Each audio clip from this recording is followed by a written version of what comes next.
Good morning students. आज का हमारा टॉपिक जहाँ से हमने पीछे छोड़ा था वहीं से शुरू करेंगे। और हमारा टॉपिक सबसे पहले आता है विद्युत विभव। विद्युत विभव क्या होता है? अगर हम समझने की बात करें तो विद्युत विभव किसी भी चालक की वह अवस्था जो यह बताती है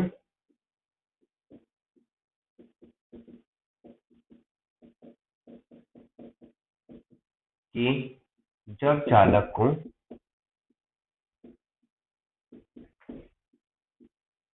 किसी आवेशित वस्तु के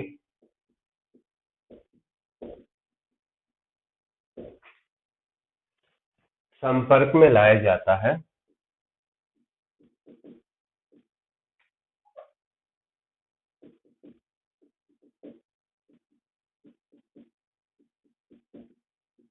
तो आवेश का प्रवाह किस दिशा में होगा।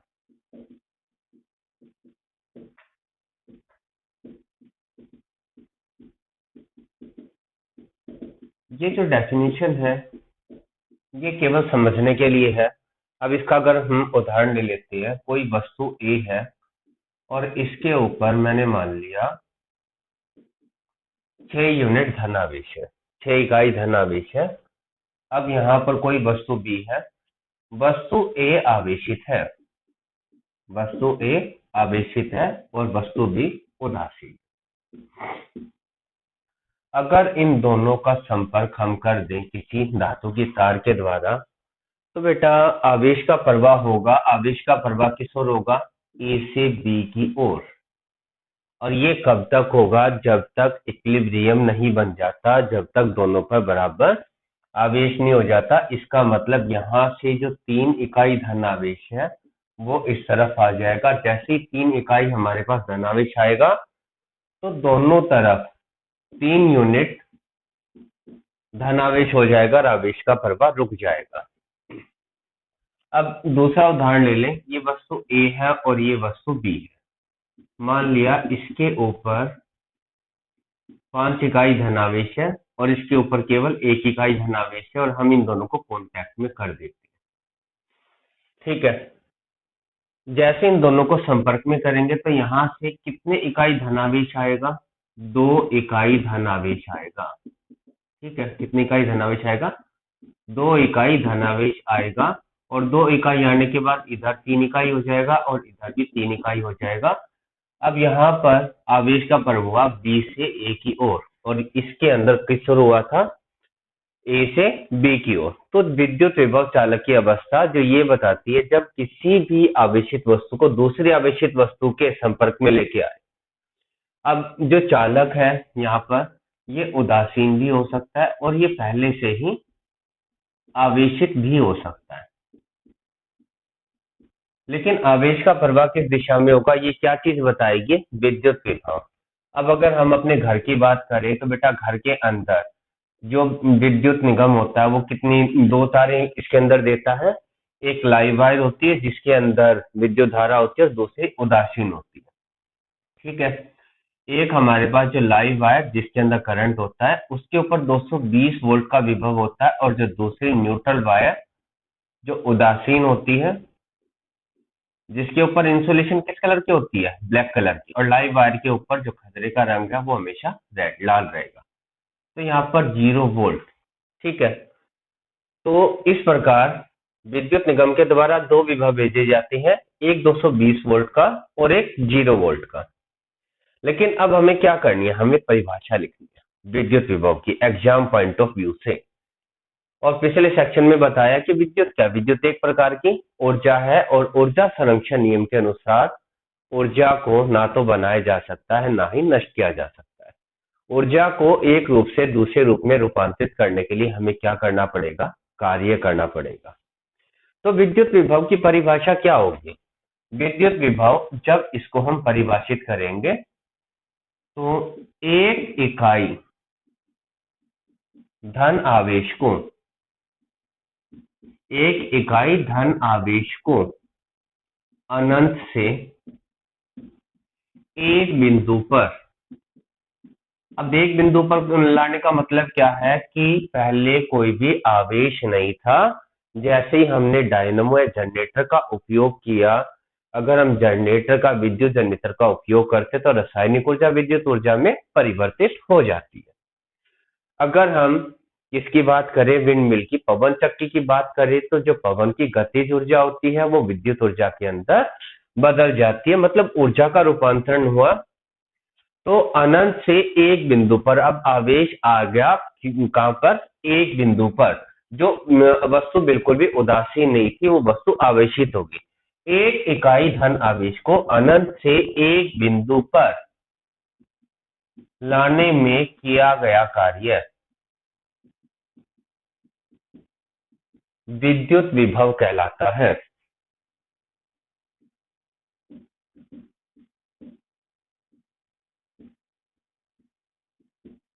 तो इसे हम बोलेंगे, ये तो होगी विद्युत विभव की परिभाषा।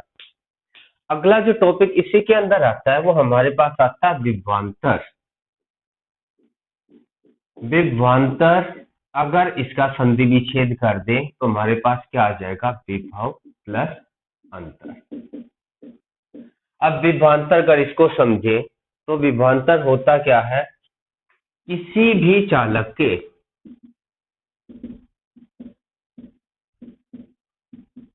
दोनों सिरों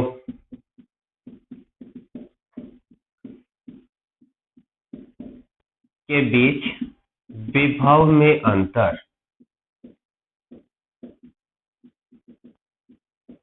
विभवांतर कहलाता है।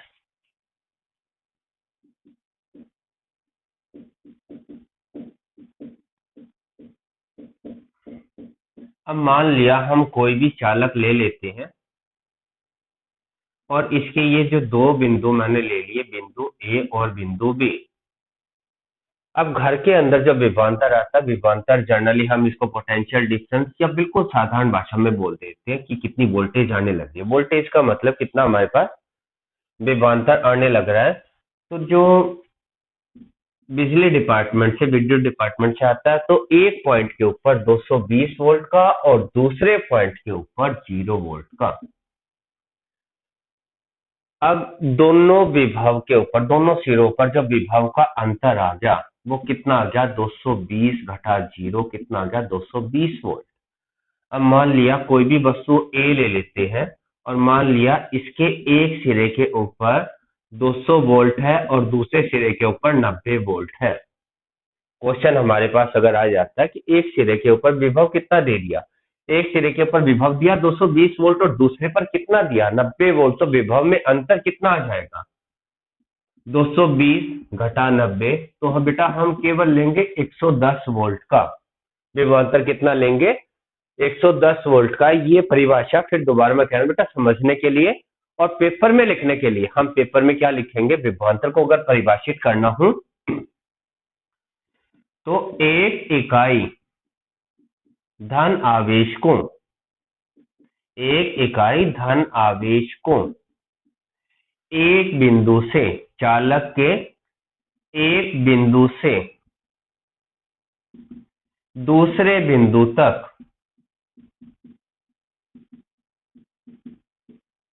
ले जाने में किया गया कार्य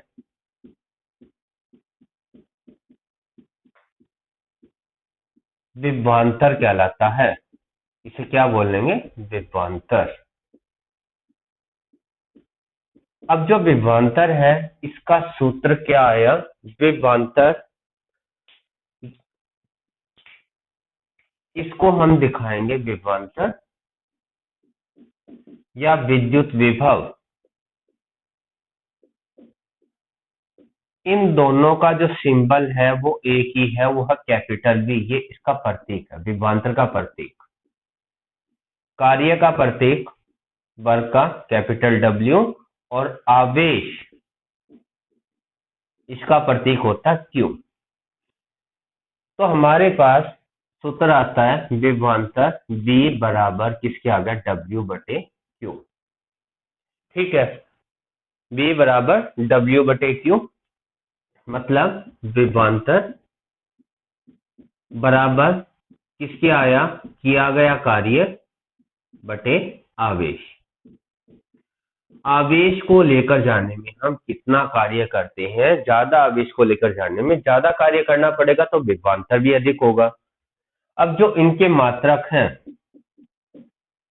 विभवांतर को वोल्ट में मापा जाता है, कार्य को मापा जाता है जूल के अंदर और आवेश को मापा जाता है कूलाम के अंदर, जिसका प्रतीक विभवांतर का प्रतीक भी V है और मात्रक इसका प्रतीक भी V है। जूल को कैपिटल J से दिखाते हैं और कूलाम को C से दिखाते हैं। अब 1 वोल्ट की परिभाषा करने के लिए हम क्या करते हैं बेटा, इन सब के मात्रक लिख लेते हैं। विभवांतर का मात्रक कितना आ गया, वोल्ट, बराबर कार्य का मात्रक आ गया जूल और आवेश का मात्रक कितना आ गया, कूलाम। आवेश का मात्रक आया कूलाम, मतलब वोल्ट बराबर जूल बटे कूलाम। अगर इन सबको एक एक ले लें, 1 जूल बटे 1 कूलाम बराबर 1 वोल्ट, या 1 volt is equal to 1 joule upon 1 coulomb. 1 को 1 से भाग करेंगे तो उत्तर हमारे पास कितना आएगा, 1 ही आएगा। तो ये हमारे पास क्या आ गया, इसका फार्मूला तो हमने कर लिया, V बराबर W बटे Q। लेकिन अब मैंने कहा था परिभाषा रटनी नहीं है, ये समझनी है। हमने याद किया कि इसका सूत्र क्या है। सूत्र आ गया V बराबर W बटे Q, 1 वोल्ट बराबर किसके आ गया, 1 जूल बटे 1 कूलम। अब 1 वोल्ट की परिभाषा, 1 वोल्ट की परिभाषा हम स्लाइटली मॉडिफिकेशन करेंगे, ठीक है। यदि अब 1 इकाई की जगह हम क्या लिख देंगे, 1 कूलम।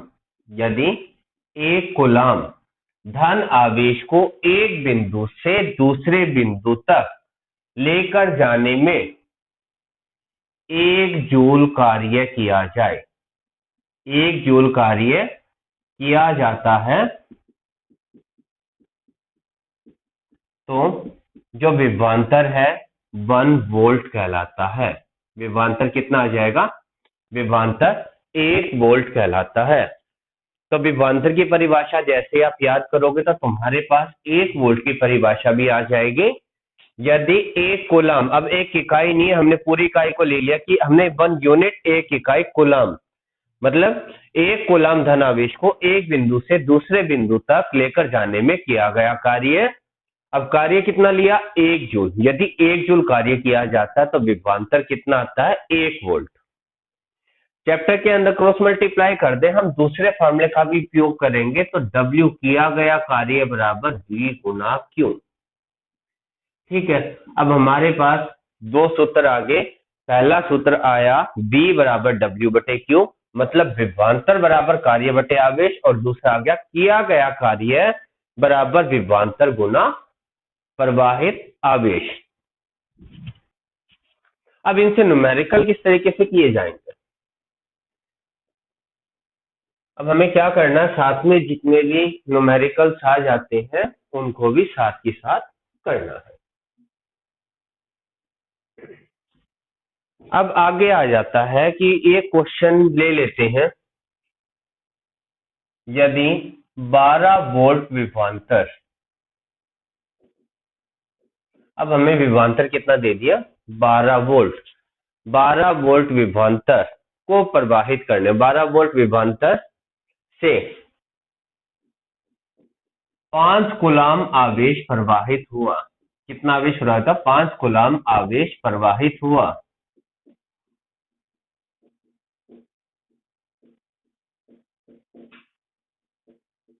तो किए गए कार्य की गणना करें।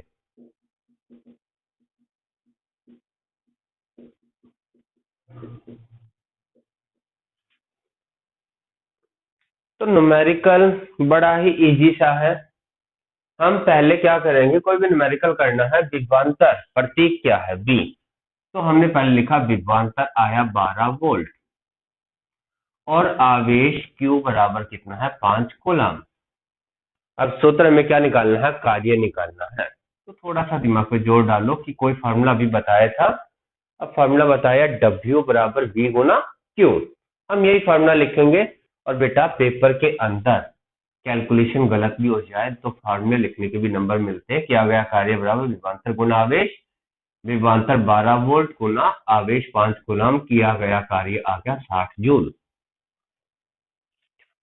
अब इसी में ही दूसरा क्वेश्चन बना लेते हैं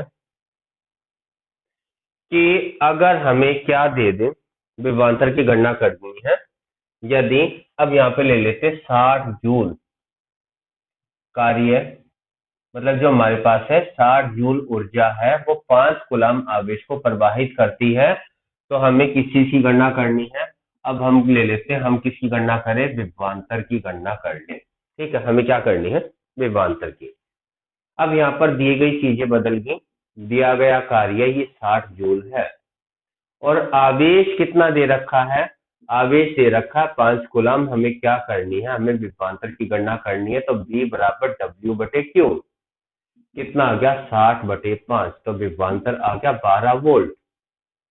अब इसी में ही तीसरा क्वेश्चन हम यहाँ पे इसके अंदर ले लें, केवल इसी से ही। किया गया कार्य तो 60 जूल है और चालक के दोनों सिरों पर विभवांतर 12 वोल्ट है, तो हमें बताना है कितना आवेश प्रवाहित हुआ।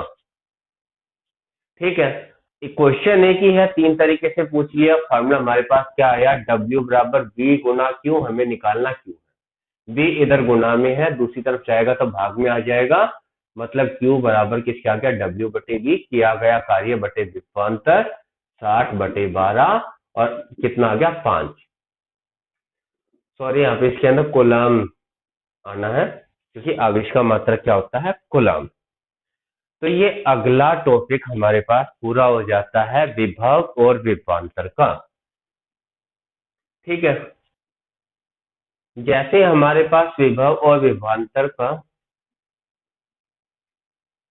टॉपिक पूरा होता है तो इसी से ही हम कुछ कंक्लूजन निकालते हैं, और वो जैसे ही कंक्लूजन निकलता है वो हमें ओम के नियम के बारे में बता देता है। ठीक है, तो अगला टॉपिक हमारे पास डायरेक्ट स्टार्ट हो जाता है कि ओम का नियम।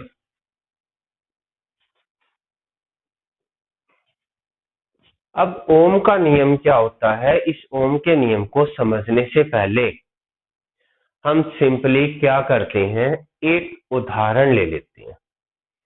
हमारे घर में कितनी वोल्टेज आती है, कितना विभवांतर आता है, 220 वोल्ट का विभवांतर आता है। बेटा आप ये मान के चलो किसी दिन 440 वोल्ट का आ गया, विभवांतर क्या होगा, दुगना होगा। तो क्या होगा, हमारे विद्युत उपकरण क्या हो जाएंगे, खराब हो जाएंगे। ठीक है, अब वो ज्यादा हमारे पास खराब क्यों हो जाएंगे, क्योंकि शॉर्ट सर्किट हो जाएगा। आप कहोगे कि सर 440 वोल्ट का, अब हम दैनिक जीवन में गलती करते हैं, हम क्या करते हैं, 440 वोल्ट का करंट, ना करंट नहीं बेटा, 440 वोल्ट का विभवांतर। विभवांतर ज्यादा आया तो आवेश प्रवाह की दर बढ़ गई, विभवांतर ज्यादा हुआ तो आवेश प्रवाह की दर बढ़ गई। इसी चीज को बेटा दोबारा यहाँ पे इसके अंदर करो कि मैंने बार बार क्या कह रहा हूं, विभवांतर अधिक हुआ, विभवांतर अधिक होने से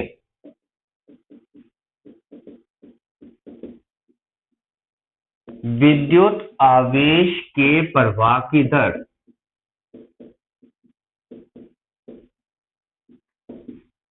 बढ़ जाती है।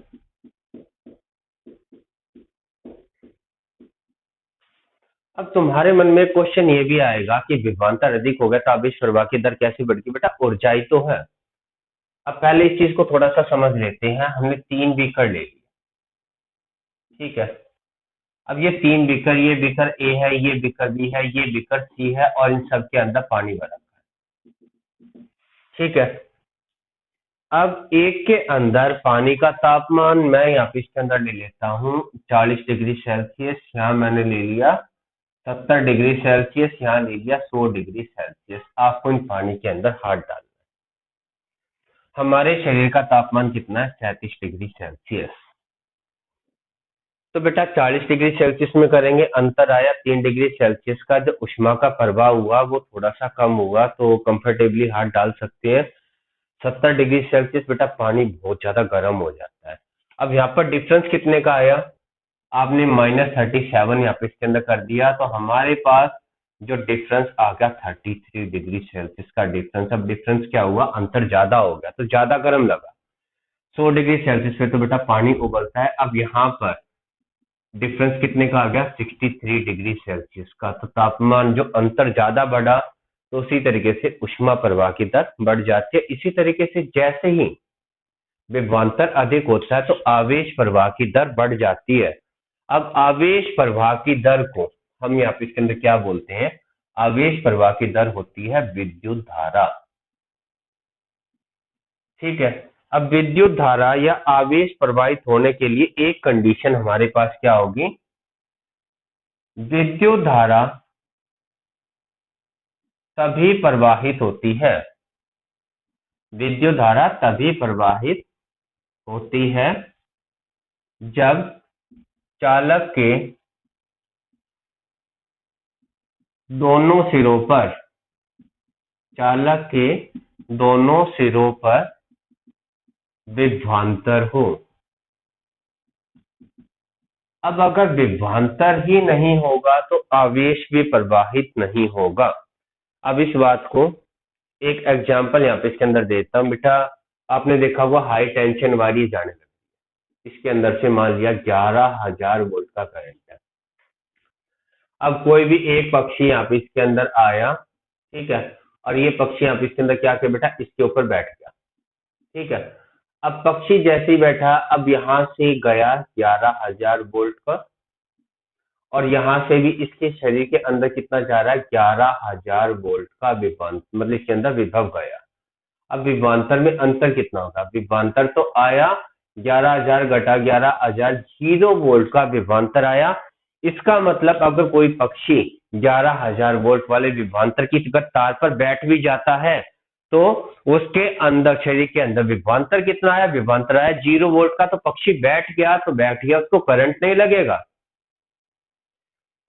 लेकिन अगर इसके शरीर का कोई भी हिस्सा पृथ्वी को छू जाता है, ठीक है, पृथ्वी पृथ्वी का विभव कितना लिया जाता है, एक छोटा सा क्वेश्चन है, पृथ्वी का विभव, पृथ्वी तो बहुत बढ़िया, पृथ्वी का विभव कितना होता है, 0 वोल्ट। ठीक है, शून्य लिया जाता, पृथ्वी का कोई विभव नहीं होता। तो जैसे ही ग्राउंड हो गया, भू संपर्क में आ गया तो इसको करंट लगेगा, तुरंत यहाँ पे इसके अंदर मर जाएगा। अब इन बातों का ओम के नियम से क्या संबंध है कि अब विभवांतर अधिक हुआ तो आवेश प्रवाह की दर बढ़ गई, तो अब विद्युत धारा का प्रवाह कब बढ़ेगा, जब विभवांतर ज्यादा होगा। विभवांतर कम होगा तो विद्युत धारा का प्रवाह कम हो जाएगा। तो ओम के नियम के अनुसार, ठीक है, अब ये ओम के नियम के अनुसार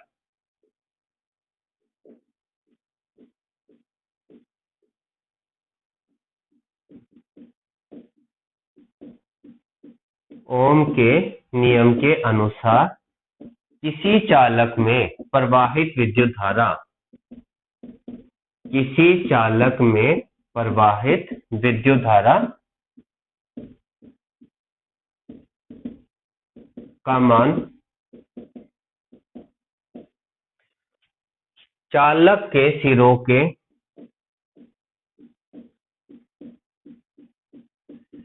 बीच विभवांतर के समानुपाती होता है।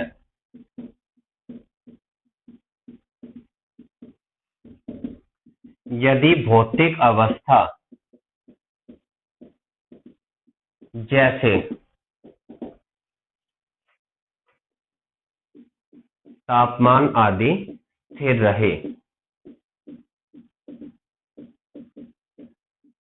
अब यहाँ पर तापमान का क्या रोल है, जो तापमान होता है, जैसे जैसे तापमान बढ़ेगा चालक का प्रतिरोध बढ़ जाता है। प्रतिरोध के बारे में अभी इस नेक्स्ट सेक्शन के अंदर अभी आ जाते हैं। अगर ओम का नियम पूछा जाए तो ओम का नियम हमारे पास क्या है, ओम का नियम है I is directly proportional to V।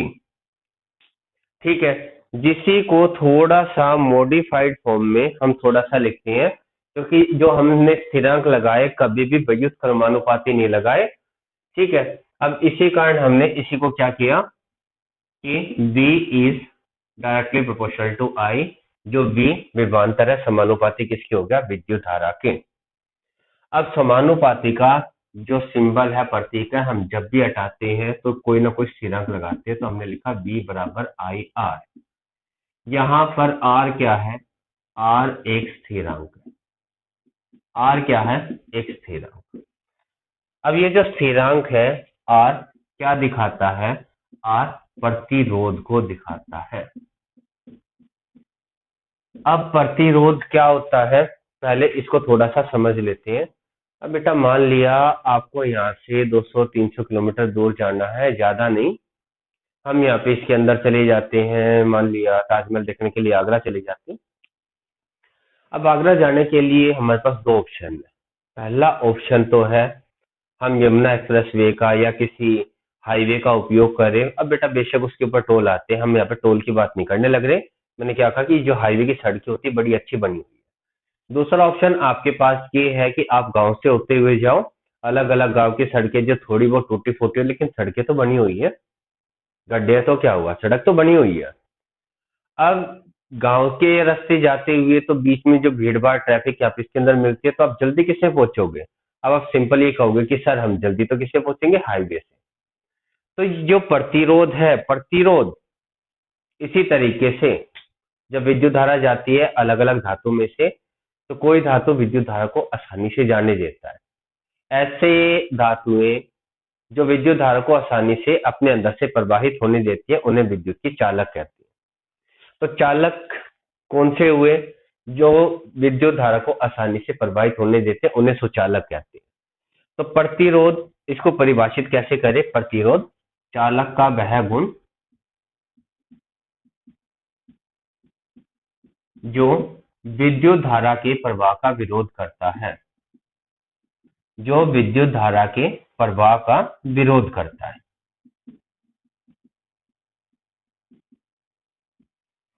उसे क्या बोलेंगे, प्रतिरोध।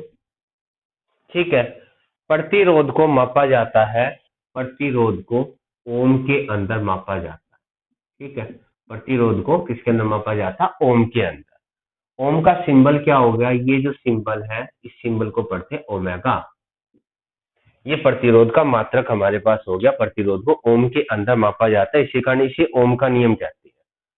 अब यहां से हम फॉर्मूले को दोबारा कर लेते हैं। तो देखो बेटा हमारे पास फॉर्मूला आया V बराबर आई आर। अगर प्रतिरोध निकालना हो, आर निकालना हो, तो विद्युत धारा को इस तरफ ले जाओ, तो आर बराबर V बटे आई। और अगर आपको आई निकालना है तो आर को इस तरफ ले जाओ, V बटे आर। अब एक बात को तुमने देखा होगा कि जो हमारे पास विभवांतर है और विद्युत धारा एक दूसरे के समानुपाती है। मतलब विभवांतर बढ़ेगा तो विद्युत धारा भी बढ़ जाएगी, लेकिन जो विद्युत धारा है वो प्रतिरोध के व्युत्क्रमानुपाती हो गया। ठीक है, ये क्या हो गया, व्युत्क्रमानुपाती। मतलब एक चीज बढ़ेगी तो दूसरी घट जाएगी। किसी भी चालक का प्रतिरोध जैसे ही बढ़ेगा तो विद्युत धारा का प्रवाह कम हो जाता है। ठीक है, या हम कहें प्रतिरोध ज्यादा है तो विद्युत धारा कम जाएगी, प्रतिरोध कम है तो विद्युत धारा अधिक यहाँ पे इसके अंदर चली जाएगी। तो ये हमारे पास तीनों ही फॉर्मूले हमारे पास आ गए। तो V बराबर आई आर, ये भी ओम के नियम के अनुसार है, ये डेरिवेटिव हमने लिया R बराबर V बटे आई। अब यहाँ से ओम का नियम अगर समझ लिया तो हम क्या करते हैं, परिभाषा भी आप इसके अंदर कर लेते हैं। अब परिभाषा के अंदर हमने क्या ले लिया, प्रतिरोध का मात्रक लिखा। प्रतिरोध का मात्रक मैंने लिखा बेटा 1 ओम, और विभवांतर का मात्रक मैंने ले लिया 1 वोल्ट, और विद्युत धारा का मान कितना ले लिया, 1 एम्पियर। ठीक है, अब एक एक क्यों लिए बेटा, एक को अगर आप एक से भाग करोगे तो कितना आ जाएगा, एक ही आ जाता है। ठीक है, तो इस कारण मैंने केवल यहाँ पे इसके अंदर लिया है, एक एक यहाँ पे इसके अंदर ले लिया है। अब परिभाषा, इसी सूत्र से हम परिभाषा लिखते हैं, आर बराबर V बटे आई, मतलब 1 ओम बराबर 1 वोल्ट बटे 1 एम्पियर। परिभाषा यहीं से आ जाएगी। अब 1 ओम की परिभाषा हमारे पास किस तरीके से आएगी, यदि चालक के सिरों पर विभवांतर, यदि चालक के सिरों पर विभवांतर 1 वोल्ट हो और उसमें से बहने वाली विद्युत धारा का मान कितना हो, 1 एम्पियर। उसमें से प्रवाहित विद्युत धारा का मान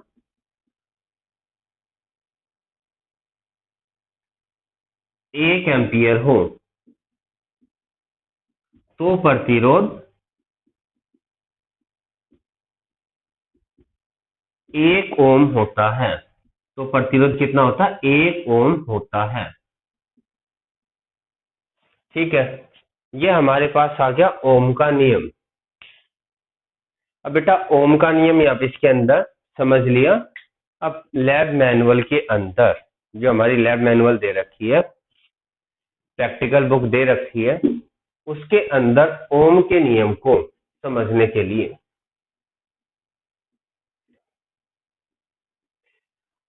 हमारी एनसीईआरटी की बुक में भी एक प्रयोग दे रखा है और एक लैब मैनुअल में भी दे रखा है।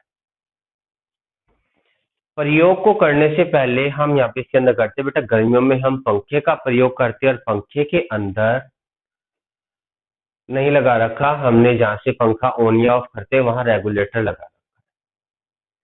अब ये रेगुलेटर क्या करता है, अब आप कहोगे कि सर पंखे की स्पीड को कम या तेज कर देता है, पंखे की गति को कम कर देता है या तेज कर देता है। अब मैं पूछ रहा हूँ कैसे करता है। अब वो कैसे करेगा, अभी यहाँ पर ओम के नियम के अनुसार हम पढ़ने लग रहे हैं, विद्युत धारा और प्रतिरोध एक दूसरे के समानुपाती हैं। अगर हमें पंखे की गति करनी है तो हमें क्या करना पड़ेगा, पंखे में जाने वाली विद्युत धारा का मान कम करना पड़ेगा। अब वो जो रेगुलेटर है वो एक रियोस्टेट का काम करता है, वो एक प्रतिवर्ती प्रतिरोध का काम करता है। अब जब हमने पंखा 1 नंबर पे कर रखा है तो प्रतिरोध ज्यादा बढ़ा दिया, नतीजा पंखे के अंदर जाने वाली विद्युत धारा का मान कम हो गया, तो पंखा धीरे धीरे चलेगा। 2 नंबर पे कर दिया, प्रतिरोध थोड़ा कम हो गया, विद्युत धारा ज्यादा गई, थोड़ा और तेज हो गया। अब इस तरीके से 5 नंबर पे कर दे, मतलब प्रतिरोध खत्म हो गया, बिल्कुल सीधा करंट जाने लग रहा है, तो पंखा क्या करेगा, फुल स्पीड से भागेगा। अब जो दो सेटअप हमने ले रखे हैं, तो इसका ओम के नियम का प्रयोग, तो इसके अंदर हम यहाँ पे इसके अंदर क्या करते हैं, कोई भी एक प्रतिरोध ले लिया जिसका प्रतिरोध कितना है, 8, और इसके दोनों सिरों पर मैंने क्या किया, 1 वोल्ट मीटर को लगा दिया। अब एक क्वेश्चन तो ये आता है कि जो वोल्ट मीटर है, वोल्ट मीटर को कौन से क्रम में लगाते हैं, वोल्ट मीटर को बेटा हम लगाते हैं पाश्चात्य क्रम के अंदर। ठीक है, कारण क्या है कि जो वोल्ट मीटर है, वोल्ट मीटर का प्रतिरोध अत्यधिक होता है, वोल्ट मीटर का प्रतिरोध अत्यंत अधिक होता है। ये मैंने पहले ही बताया था कि वोल्ट मीटर का प्रतिरोध बहुत ज्यादा होता है, सीधा वोल्ट मीटर को लगा दे। अब अगर यहाँ से विद्युत धारा आएगी, तो अगर वोल्ट मीटर को मैंने बीच में इस तरीके से लगा रखा होता, तो जैसे विद्युत धारा आई तो विद्युत धारा आगे जा ही नहीं पाएगी। पार्शियल क्रम में लगाने का मतलब है कि विद्युत धारा के पास 2 पथ हमारे पास हो गए। ठीक है, तो जो वोल्ट मीटर है उसको पार्शियल क्रम में लगाते हैं, और जो एमीटर होता है, एमीटर को हम लगाते हैं श्रेणी क्रम के अंदर, या हमने लगा दिया इसको बैटरी के साथ। बैटरी क्या होती है, 2 या 2 से अधिक सेलों को अगर हम श्रेणी क्रम में जोड़ देते हैं तो उसे बैटरी कहते हैं। जो बड़े वाला सिरा है धन टर्मिनल, ये वाला ऋण टर्मिनल, हमने इसको जोड़ रखा है। अब एनसीईआरटी में क्या बता रखा है कि पहले हम क्या ले लेते हैं, एक सेल का मतलब एक सेल का विभवांतर ले लेते हैं, जिसको हम बदल सकते हैं। ठीक है, यहाँ पर एक कुंजी लगा दी, धन टर्मिनल के साथ कनेक्ट है, तो जो पहला यहाँ पे इसके अंदर पॉइंट आएगा वो पॉजिटिव, ये नेगेटिव, इसी तरीके से ये पॉजिटिव, ये नेगेटिव। लेकिन अगर वैसे भी वोल्ट मीटर एमीटर ऐसे आ गया ना बेटा, तो यहाँ पर पॉजिटिव नहीं आएगा, यहाँ पर पॉजिटिव, यहाँ नेगेटिव। मतलब मेरे कहने का मतलब अगर इधर एमीटर लगा रखा तो इधर पॉजिटिव आएगा, इधर नेगेटिव आएगा। जो पहला सिरा हमेशा धन टर्मिनल से जुड़ा, दूसरा सिरा ऋण टर्मिनल से जुड़ा। तो हम क्या करेंगे, हम पहले एक सेल का विभवांतर लेते हैं, फिर हम क्या करते हैं दूसरे सेल का विभवांतर लेंगे, फिर हमने तीसरे सेल का विभवांतर ले लिया, फिर हमने चौथे सेल का ले लिया, फिर हमने पांचवें सेल का ले लिया, फिर हमने छठे सेल का ले लिया। इस तरीके से मतलब हमने क्या कर रखा, प्रतिवर्ती विभवांतर का मतलब विभवांतर को हम बदलने लगे। ओम का नियम भी तो यहाँ पे इसके अंदर यही कह रहा है कि विभवांतर अगर ज्यादा होगा तो हमारे पास क्या हो जाएगा, विद्युत धारा का मान ज्यादा हो जाएगा। और प्रतिरोध तो क्या है, प्रतिरोध स्थिरांक है। तो ये तो हमारे पास हो गया, this is the setup number 1। ठीक है, अब इसी में हम दूसरा सेटअप ले लेते हैं, तो सेटअप नंबर 2। दूसरे सेटअप में क्या कर रखा है, मैंने कोई भी प्रतिरोधक ले रखा जिसका प्रतिरोध R है, और उसके दोनों सिरों पर विभवांतर मापने के लिए वोल्टमीटर लगा रखा है। मैंने एक एमीटर लगा दिया। अब यहाँ पर मैंने क्या किया, एक बैटरी लगा दी, और यहाँ पर क्या किया, रियोस्टेट को लगा दिया, प्रतिवर्ती प्रतिरोधक को लगा दिया। अब ये केवल क्या काम करेगा, प्रतिरोध कम या ज्यादा करने के काम आएगा। मतलब प्रतिरोध कम कर सकते, ज्यादा कर सकते हैं। प्रतिरोध ज्यादा होगा तो विद्युत धारा का मान कम या ज्यादा हो जाएगा। अब एक की लगा रखी है और बेटा इसको कनेक्ट कर रखा है। तो दोनों केस में हमें क्या करना है, हमें विद्युत धारा का मान कम या अधिक करना। विद्युत धारा का मान क्या करना, कम या अधिक। विभवांतर कम या ज्यादा करेंगे तब भी विद्युत धारा का मान कम या अधिक हो जाएगा। अब मान लेते हैं एक टेबल ले लेते हैं बी और आई का मान निकालने के लिए। अब जस्ट पहले हम केवल हाइपोथेटिक रीडिंग अभी लेते हैं, क्योंकि सेटअप मेरे पास घर पे तो नहीं है। मान लिया एक सेल का प्रतिरोध कितना होता है, 1.5 वोल्ट। सॉरी, एक सेल का विभवांतर 1.5 वोल्ट, और मान लिया बहने वाली विद्युत धारा का मान 0.1 एम्पीयर। अब मैंने क्या किया, दो सेल का विभवांतर ले लिया, ये 3 वोल्ट आ गया, बहने वाली विद्युत धारा 0.2 एम्पीयर होगी। मान लिया तीन सेल का विभवांतर ले लिया तो 4.5 वोल्ट, बहने वाली धारा 0.3 एम्पीयर होगी। चार सेल ले लिया, 6 वोल्ट हो गया, बहने वाली धारा जस्ट मान के चलते 0.4 एम्पीयर होगी। अब हम यहाँ पे इसके अंदर क्या करते हैं, हम एक ग्राफ बनाते हैं। ठीक है, अब ग्राफ जैसे ही बनाएंगे तो बेटा ये एक्स अक्ष हो गया, ये हमारे पास हो गया वाई अक्ष। मैं यहाँ पे इसके अंदर लिखता हूँ, एक्स अक्ष पर 1 सेंटीमीटर बराबर 0.1 एम्पियर। एक्स अक्ष पे किस चीज को मापा जा रहा है, विद्युत धारा को मापा जा रहा है। और वाई अक्ष पे मापा जा रहा है विभवांतर को। वाई अक्ष पे किस चीज को माप रहे हैं, विभवांतर को मापने लग रहे हैं। विद्युत धारा को हम एम्पियर में और विभवांतर को वोल्ट के अंदर मापने लग रहे हैं। वाई अक्ष पर जो 1.5 मतलब 1 सेंटीमीटर का मान कितना लिया, 1 सेंटीमीटर बराबर 1.5 वोल्ट लिया। तो पहली रीडिंग आ गई हमारे पास ओरिजिन से, तो 0.1 ampere, 0.2 ampere, 0.3 ampere, 0.4 ampere, 0.5 ampere. ऐसे ही इधर विभवांतर ले लिया 1.5 वोल्ट, फिर ले लिया 3.0 वोल्ट, 4.5 वोल्ट, 6.0, 7.5, ऐसे बढ़िया। अब जैसे ही इन दोनों के हम यहाँ पे स्लोप को निकालते हैं तो देखते हैं विभवांतर और ये वाला जो हमारे पास कहाँ पर मिलता है। तो इधर देखो 1.5 और इसका ये आ गया पहला पॉइंट। इसी तरीके से जो दूसरा लिया, यहाँ पर आ गया दूसरा पॉइंट। इधर मेरे पास आ गया लगभग तीसरा पॉइंट आ गया, ये आ गया इस तरीके से चौथा पॉइंट।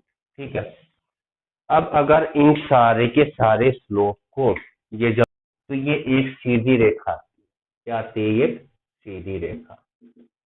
तो इसका मतलब वी आई ग्राफ का मतलब विभवांतर और विद्युत धारा ग्राफ का स्लोप, ठीक है, हमें किस चीज को बताता है, ये बताता है स्थिरांक को। इस स्थिरांक जिसका मान नहीं बदला, हम यहाँ पे v बटे आई बराबर आर कर लेते हैं। 1.5 बटे में 0.1 लगभग कितना आ गया बेटा हमारे पास, यहाँ पर आ गया ये 15 ओम। दोबारा हमने किया तो कितना आ गया, ये भी 15 ओम आ गया, इधर भी लगभग 15 ओम आ गया, इधर भी 15 ओम हमारे पास आ गया। अब जब पेपर के अंदर कुछ क्वेश्चन यहाँ पे पूछते हैं, स्पेशली एमसीक्यू के अंदर, अब एमसीक्यू में किस तरीके से थोड़ा सा घुमा फिरा के पूछ लेते हैं, तो बस एक इसी टॉपिक को करेंगे, नहीं तो वीडियो बहुत ज्यादा लंबी हो जाएगी और तुम थोड़ा सा बोर हो जाओगे, लेकिन ये टॉपिक बताना तुमको जरूरी है। अब मान लिया कि हम यहाँ पे इसके अंदर ग्राफ दे रखा है। अब बेटा थोड़ा ध्यान से करना है। ये ग्राफ दे रखा बी आई ग्राफ, ठीक है। बी आई ग्राफ के अंदर हमें यहाँ पे इसके अंदर बता दिया ये दो प्रतिरोधक बता रखे R1 और R2।